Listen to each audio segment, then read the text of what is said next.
छुपा भी नहीं सकता, दिखा भी नहीं सकता, कितनी मोहब्बत है मैथ से बता भी नहीं सकता। तो एक बार फिर से स्वागत है आप सभी का कलाम क्लासेस के ऑनलाइन प्लेटफॉर्म पर। और आज हम एक लेक्चर रिकॉर्ड करने जा रहे हैं जिसमें हम क्लास 10th का चैप्टर नंबर 3 जो कि बहुत इम्पॉर्टेंट है, बहुत ख़ास है आपके लिए, तो ये हम लेके आए हैं आपके सामने, जिसमें आपको पढ़ना है आज दो चर वाले रैखिक समीकरण युग्म। वैसे ये पहले से ही आपने इसका थोड़ा बहुत क्लास 9th में भी पढ़ा था, आपने क्लास 9th में भी पढ़ा था शायद। षष्ठी तुमको याद होगा, क्लास 9th में तुमने क्लास 9th में कौन से चैप्टर में था, सेकेंड चैप्टर के आसपास था ये।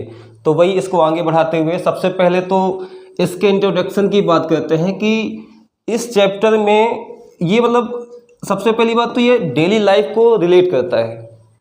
ठीक है, किसे रिलेट करता है? डेली लाइफ को रिलेट करता है। मतलब हमारे पास ऐसे बहुत सारे केस आते हैं जिसमें हम इसका उपयोग करके ना उनकी वैल्यूज़ को फाइंड करते हैं। एक एग्जांपल देते हैं छोटा सा, जैसे कि मानसी और षष्ठी लड़ रही थी। ठीक है, किसको लेकर? अपनी उम्र को लेकर। ठीक है, मानसी कहती है षष्ठी से कि मैं तेरे से 2 गुनी हूँ साल में, मतलब दुगना हूँ मैं तुमसे, यानी तू जितने के भी है उम्र में, मैं उससे तुमसे मतलब तुमसे मैं दुगनी हूँ। फिर षष्ठी ने भी बोला ठीक है, मैं भी तुमसे 2 साल छोटी हूँ। अब बताओ दोनों कितने साल के हैं? गैस कर सकते हैं क्या? इसे बनाने के लिए इस क्वेश्चन को हमें जरूरत पड़ेगी किसकी? दो चर वाले रैखिक समीकरण की। थोड़ा सा हिंट देते हैं, जैसे मानसी, तो मानसी की थोड़ी सी उम्र हम ले लेते हैं अभी फ़िलहाल के लिए x ईयर, यानी x वर्ष। ठीक है, वहीं षष्ठी की उम्र ले देते हैं कितनी? षष्ठी की, षष्ठी नाम लें कि वर्षा ले लें? षष्ठी, इसको ले लेते हैं y वर्ष। तो मानसी ने क्या कहा था? मैं तुमसे 2 गुनी हूँ। ठीक है, फिर षष्ठी ने क्या कहा था? षष्ठी ने बोला था कि ये षष्ठी की उम्र है ना, तो षष्ठी ने बोला था कि मैं तुमसे 2 साल छोटी हूँ। अब देखो इस x की वैल्यू इसमें उठा के रख दो कुछ टाइम के लिए, अभी इसको पूरा फुल डिटेल में पढ़ेंगे अपन। 2y माइनस का 2, ये 2 को उधर भेज दो, और 2y माइनस का y, तो 2 इक्वल टू क्या आ गया? y कौन है भाई? षष्ठी की उम्र। मतलब षष्ठी कितने साल की है? फिलहाल 2 साल की है। बोल तो नहीं सकती है, तो क्वेश्चन में उससे हमने बुलवा लिया है ना। तो षष्ठी कितने साल की हो जाएगी? 2 साल की। और मानसी कितने हो जाएगी? मानसी की उम्र यहाँ 2 रखोगे y की जगह पे, तो कितने साल की हो जाएगी? 4 साल की। तो एक छोटा सा ये एग्जाम्पल था, मतलब समझने के लिए कि भाई ये कहीं ना कहीं हमारे डेली लाइफ को ना, डेली लाइफ की समस्याओं को रिप्रेजेंट करते हैं। इससे हम थोड़ी से बहुत अच्छे क्वेश्चनों को करेंगे अभी फ़िलहाल तो। फिर थोड़ी से और पीछे की चीज़ें देख लेते हैं। दो चर वाले रैखिक समीकरण देखे थे तुमने, है ना, जिसमें तुमने देखा था कि ax plus by plus c, ऐसे करके उसका क्या था? एक स्टैंडर्ड फॉर्म था। आलेख की बात की थी, तो आलेख कैसा था? षष्ठी, याद है क्या? षष्ठी बोल सकते हो तुम लोग, कोई दिक्कत नहीं है। ठीक है, सीधी सरल रेखा। ठीक है, ये होता है। तो अब दिमाग में ये आना चाहिए क्या कि इसमें क्या है? दो चर वाले रैखिक समीकरण युग्म है। क्या है? दो चर वाले रैखिक समीकरण युग्म है, मतलब जोड़े हैं। तो अब पहले वाले के लिए अगर जो तुम ये लिख रहे हो, तो दूसरे वाले के लिए भी ये लिखोगे, तो ठीक रहेगा क्या? नहीं रहेगा, ठीक नहीं रहेगा। तो हम क्या करेंगे भैया? पहले वाले के लिए कुछ अलग मानेंगे, दूसरे वाले के लिए कुछ अलग मानेंगे। तो मान लेते हैं पहले वाले के लिए मान लेते हैं अपन इसकी इक्वेशन की a1x plus b1y plus c1 equals to 0। कुछ लोग सोच रहे होंगे सर 0 क्यों लगाएं इक्वल में? क्योंकि ये समीकरण हुई है, तो समीकरण के इक्वल में क्या लगेगा? 0 लगेगा। ठीक है, a2x plus b2y plus c2 equal to 0। क्या पॉज तो नहीं हो गया था बीच में? ठीक है, ओके, थैंक यू। तो ये दोनों क्या है? ये स्टैंडर्ड फॉर्म मान लो पहले वाले समीकरण के लिए और दूसरे वाले के समीकरण के लिए। ठीक है, अब जो कि ये एक लाइन को रिप्रेजेंट करता है, तो दोनों ही समीकरण लाइन को रिप्रेजेंट करेंगे। तो इसकी कंडीशन होती है यस, ये बगल में लिखा हुआ है हिंट कि इसकी कंडीशन होती है। क्या क्या हो सकता है? अगर जो ये लाइन को रिप्रेजेंट करेंगे, ग्राफ बनाओगे, तो हो सकता है पहली लाइन ये मिल जाए, दूसरी लाइन ये मिल जाए, हो सकता है ना। या हो सकता है कि ये लाइनें आपस में एक दूसरे को काट दें, या हो सकता है कि एक के ऊपर एक आ जाए, दूसरी लाइन भी इसके ऊपर आ जाए। इसको और आगे डिटेल में देखेंगे। मैं पहले ही बता दूं कि ये जो चैप्टर है आपके लिए बहुत खास है। इसके आगे जो भी अपन पढ़ेंगे ना, उससे आपके ऑब्जेक्टिव क्वेश्चन 100% कन्फर्म है कि एग्ज़ाम में आएंगे। और मैं 100% गारंटी लेता हूं कि आप ये वीडियो देखिए और साथ में इसके बाद कुछ ऑब्जेक्टिव क्वेश्चन की प्रैक्टिस करेंगे अपन ऑनलाइन ही। आप उसको देखिए, 25 मार्क्स से कम आ ही नहीं सकते हैं। 30 ऑब्जेक्टिव क्वेश्चन में 25 नंबर के ऊपर ही आएंगे। ये एक्सपेरिमेंट किया जा चुका है। फिलहाल आगे बढ़ते हैं। तो हमने थोड़ी सी स्पीड ज़्यादा हो गई होगी। तो जब भी हम इन दोनों समीकरणों के लिए जब ग्राफ खींचेंगे ना, तो ये एक लाइन को रिप्रेजेंट करेंगे, तो हमको 2 लाइनें मिलेंगी, तो जिसमें से इनके 3 केस बनते हैं। चौथा केस कोई हो सके तो आप बता सकते हैं। वैसे चौथा केस बनेगा पर वो क्लास 12th में बनता है। फिर भी अगर जो किसी के दिमाग में आ रहा हो तो कमेंट्स कर सकते हैं और बता सकते हैं कि भाई वो चौथा केस कौन सा हो सकता है। पहला केस तो ये भैया कि लाइन एक दूसरे को काटेंगी। अब लाइन का काटना का मतलब ये नहीं है कि बीचों बीच काटे, कहीं भी काट सकती है, ठीक है। लाइन को काटना मतलब इंटरसेक्ट करना, ठीक है। इसको अपन बोल सकते हैं प्रतिच्छेदी रेखा। क्या बोल सकते हैं? प्रतिच्छेदी रेखा, ठीक है। इसमें कोई दिक्कत तो नहीं होगी आई थिंक, ठीक है। दूसरे वाले में देखें कि लाइन एक दूसरे को नहीं काटें। एक दूसरे को नहीं काटे इन सेंस क्या बोल रहे हैं अपन कि एक दूसरे के पैरेलल रहें एकदम। इनको बढ़ाते जाओ, उसको बढ़ाते जाओ, नहीं काटेगी कभी भी। नेक्स्ट, थर्ड कंडीशन में है कोइंसिडेंट। इसमें लाइन एक के ऊपर एक आ जाती है।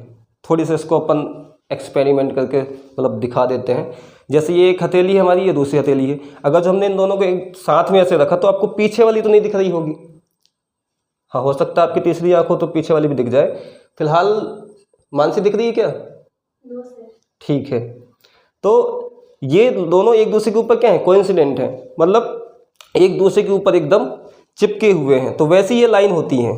कभी कभी ऐसा होता है कि ग्राफ हमको ऐसा मिल जाता है कि एक लाइन के ऊपर दूसरी लाइन भी आ जाती है। अब थोड़ी सी गहरी सांस ले लीजिए, क्योंकि अब जो लिखने वाले हैं ना वो एकदम एग्ज़ाम में छपेगा भैया, तो तैयार हो जाइए। अभी तक तो ये है कि भाई ग्राफ दिख रहा है, हमने लाइन खींच ली, आपको दिख रहा है कि एक दूसरे को काट रही हैं, एक दूसरे के पैरेलल है और एक दूसरे के संपाती हैं। कोइंसिडेंट का मतलब होता है संपाती। अगर जो इनके ग्राफ नहीं दिखे, केवल आपके पास क्या रहे? Equation a1x plus b1y plus c1 equal to 0। दूसरी इक्वेशन रहे a2x plus b2y plus c2 equals to 0। ये मान लो हटा दिया जाए आपके सामने से और पूछा जाए बताओ कि ये दोनों इक्वेशन जो है यानी दोनों समीकरण जो है ये कौन सी कंडीशन को रिप्रेजेंट करते हैं, तो कैसे बताओगे भाई? अब भगवान तो नहीं हो कि सब कुछ तुमको पहले से ही पता हो जाए कि चुटकी बजाई और हमारे दिमाग में आ गया कि ये वाला कि ये वाला कि ये वाला। तो इसके लिए थोड़ी सी हमको कुछ चीज़ें याद रखनी पड़ेंगी। एक्चुअल में हम क्या करते हैं, जब हमारे पास ये चीज़ें नहीं होती हैं, हमारे पास 2 समीकरण होते हैं, तो हम इनके जो ये कोफिशिएंट दिख रहे हैं ना, गुणांक a1 a2 b1 b2 c1 c2, इनका देते हैं रेशियो। इनका क्या लेते हैं? रेशियो लेते हैं, अनुपात लेते हैं। जैसे पहले वाले के लिए a1 upon a2 not equal b1 upon b2। अगर जो ऐसी कंडीशन है तो ये पहला केस दिखा रही है, ठीक है। क्या दिखा रही है? पहला केस, ठीक है। दूसरे वाले के लिए क्या होता है? a1 upon a2 equals to b1 upon b2 not equals to c1 upon c2। तीसरी वाली कंडीशन के लिए क्या होता है? a1 upon a2 equals to b1 upon b2 equals to c1 upon c2। आप लोगों में से कुछ लोगों को लग रहा होगा सर आप तो पहले से सब लिखाए हैं, तो फिर क्या है फिर ये? तो भैया कुछ चीज़ें ऐसी होती हैं जो आपको याद ही करनी पड़ेंगी। समझाने के लिए जो चीज़ें थी हमने समझाई, अभी और आगे समझने लायक हैं, तो देखते जाइए, समझते जाइए।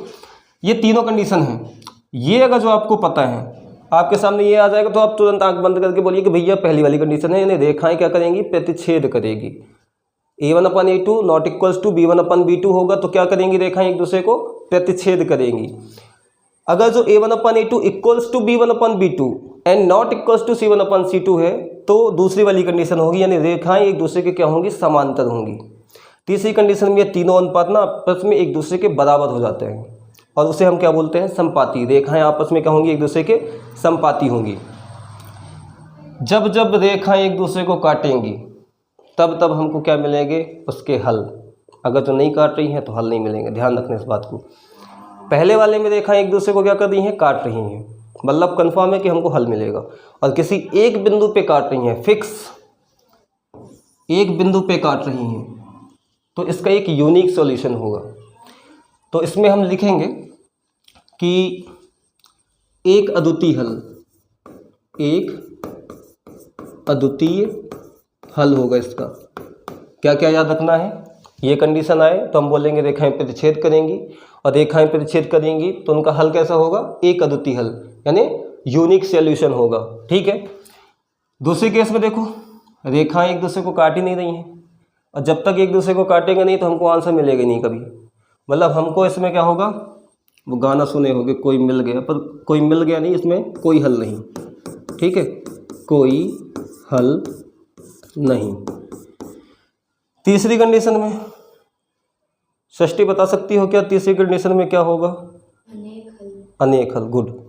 तीसरी कंडीशन में लाइन जो है ना वो बहुत सारे बिंदुओं से मिलकर बनी होती है, बहुत सारे पॉइंट से मिलकर बनी होती है। अब एक दूसरे के ऊपर आ गई तो ये इसको हर जगह पे काट रही है, बहुत सारे बिंदुओं पे काट रही है, तो इसके आंसर कितने मिलेंगे, बहुत सारे मिलेंगे। बहुत सारे मिलेंगे मतलब अनेक हल।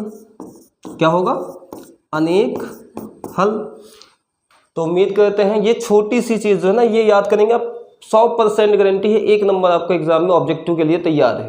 ठीक है। ये जो कॉलम है ये क्यों खाली है, इसको भी भर देते हैं।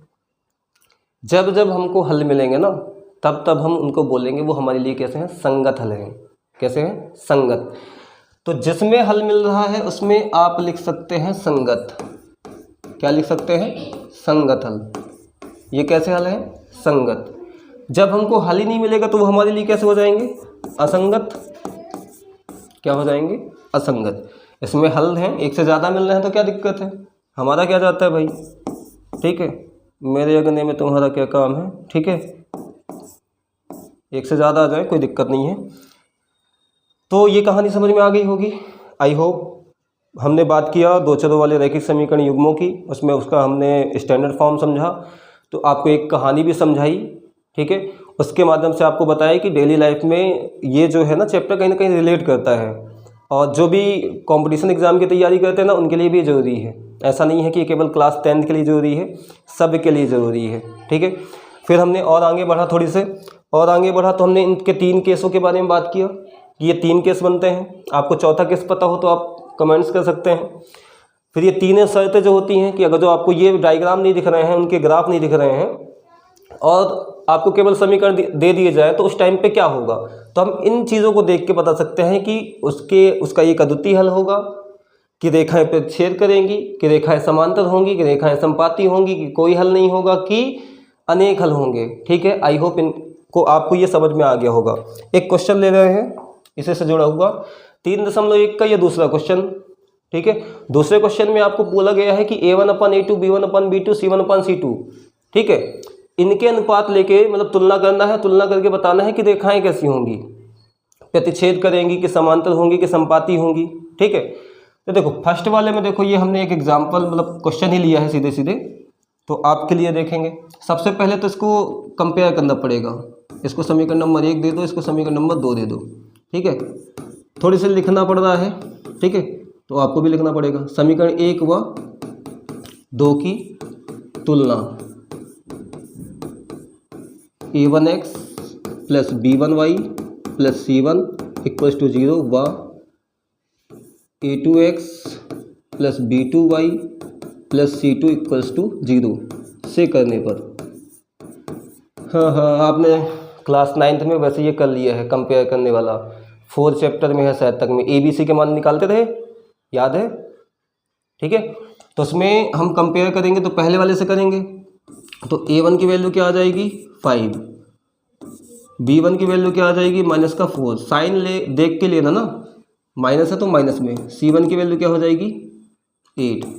एक चीज़ का और ध्यान रखना है, कभी कभी ना बराबर में जीरो नहीं चलता है, तो इसको कंपेयर तब तक नहीं करना है जब तक इक्वल्स में जीरो ना चले।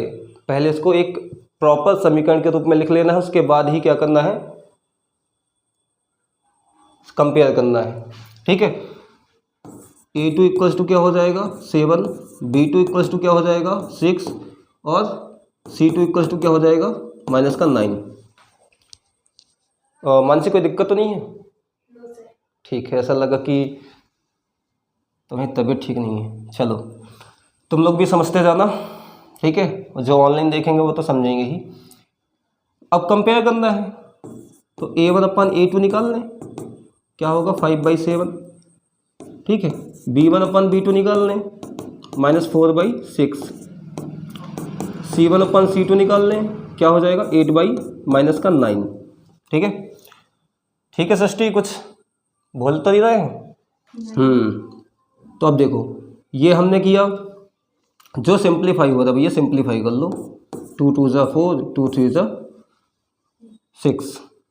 अब देखो अगर जो हम शुरुआत में देखेंगे क्या है A1/A2, ठीक है, equals to B1/B2 equals to C1/C2, सबको रखो 5/7 इक्वल्स टू -2/3। पहली बात तो ये है कि ये ही आपस में एक दूसरे के बराबर हो रहे हैं क्या?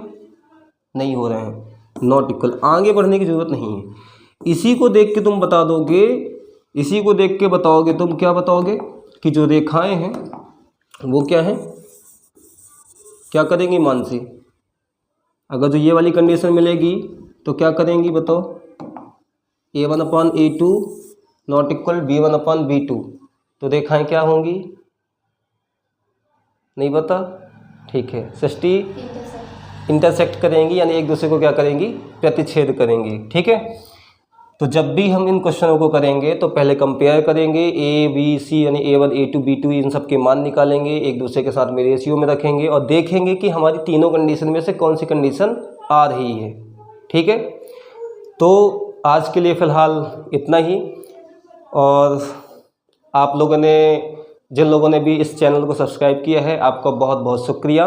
उम्मीद करते हैं कि आपके लिए हम बेहतर से बेहतर कंटेंट लेके आएँ, जो हमारे भाई बहन हैं, हमारे छात्र छात्राएं हैं, सभी के लिए वो वीडियोस काम में आए, हेल्पफुल हों एग्ज़ाम के लिए भी। Thank you.